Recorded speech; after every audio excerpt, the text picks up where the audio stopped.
The March of 2026 began with conflict as its flag bearer. But while all attention was focused on the Western Hemisphere, in the Indian neighborhood, some chess pieces were being moved.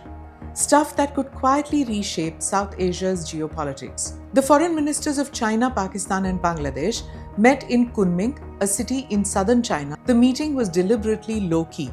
No grand declarations, no joint communique that grabbed attention. Are China, Pakistan, and Bangladesh quietly exploring a new regional framework? Is this the beginning of an alternative power structure in South Asia? And should India be concerned? This is Quick Take, your quick guide. I'm Smita Prakash.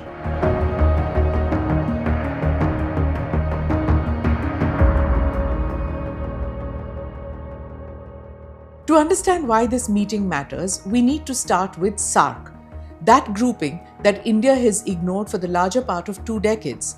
SAARC, or the South Asian Association for Regional Cooperation, has 8 members: Afghanistan, Bangladesh, Bhutan, India, Maldives, Nepal, Pakistan, and Sri Lanka. It was meant to be the Indian subcontinent's primary platform for cooperation, trade, connectivity, development, dialogue. But there were skeptics in India right from the time of it being conceived. SAARC has not held a summit in years. In practice, it's frozen. The reason is straightforward: India-Pakistan hostility. India has made it clear that it will not engage with Pakistan, not bilaterally, not multilaterally, until the issue of cross-border terrorism is addressed. Even symbolic interactions are avoided. External Affairs Minister S. Jaishankar's brief handshake with Pakistan's National Assembly Speaker in Dhaka at the funeral of Khalida Zia was just that, symbolic. It did not signal a thaw. Bangladesh has recently spoken about reviving SAARC, but Dhaka also understands the reality. Without India and Pakistan on the same page, SAARC cannot move forward. The organization is structurally paralyzed. India, meanwhile, has moved on. New Delhi is investing its diplomatic capital in BIMSTEC, the Bay of Bengal initiative for multi-sectoral, technical and economic cooperation. BIMSTEC links South Asia with Southeast Asia. It includes Bangladesh, Sri Lanka, Nepal, Bhutan, Myanmar and Thailand. Importantly, Pakistan is excluded. This fits India's broader strategy. BIMSTEC aligns with India's Act East policy. It connects the Bay of Bengal to the Indo-Pacific, and it avoids the India-Pakistan deadlock that crippled SAARC. At the same time, India is deepening strategic ties with the United States, Japan and Australia under the Indo-Pacific framework. This is not lost on Beijing. In fact, it is an irritant. For China, South Asia is no longer just a neighborhood. It's a strategic theater. And Pakistan remains China's most reliable partner in the region. The China-Pakistan Economic Corridor (CPEC) is central to Beijing's Belt and Road Initiative. It gives China access to the Arabian Sea through Gwadar in Pakistan. It provides strategic depth to China. It ties Pakistan's economic future closely to Beijing. Pakistan, for its part, is facing a bleak regional landscape. It's isolated, locked out of BIMSTEC, marginalized in South Asian diplomacy, and trapped in a SAARC that no longer functions. For Islamabad, the Kunming meeting represents something important: options. That is where Bangladesh under Muhammad Yunus comes in. Dhaka has traditionally followed a careful balancing act, maintaining close ties with India while expanding economic engagement with China. But Bangladesh has now entered a new political phase, and China has significantly expanded its footprint there. Chinese investments in Bangladesh span ports, roads, power projects, and telecommunications. Beijing is Bangladesh's largest defense supplier.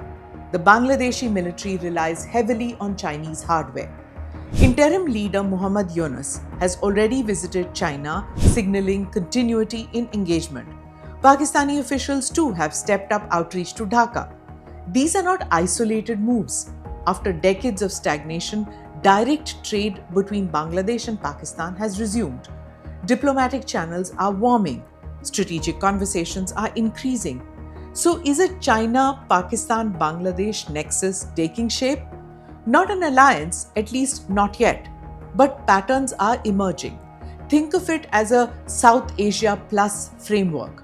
China in the lead, Pakistan as an anchor, Bangladesh as a bridge. The idea is that other countries could eventually gravitate towards it. Nepal, Sri Lanka, perhaps even Maldives. Many of them are already part of China's Belt Road Initiative. Supporters argue that such a grouping could fill the vacuum left by SAARC's collapse. South Asia remains one of the least economically integrated regions in the world.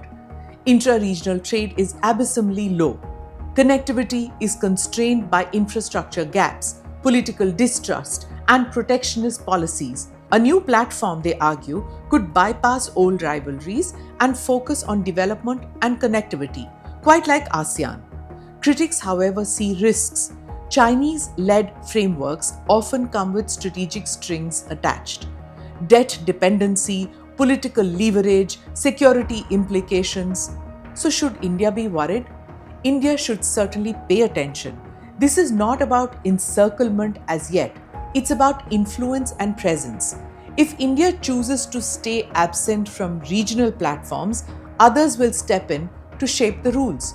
New Delhi has seen this before and responded effectively, as in Maldives, where India managed a diplomatic turnaround from India Out campaign to renew engagement. India still has significant advantages. Its economy is far larger. Its cultural people-to-people influence across South Asia is unmatched. Its development partnerships are not debt-driven, but the region is changing. Old frameworks are failing, new ones are being tested. The question is not whether South Asia will reorganize, but who will shape that reorganization? Will India lead the change, or will it be forced to react to it later? Better to be seated at every table than request an invitation later. No?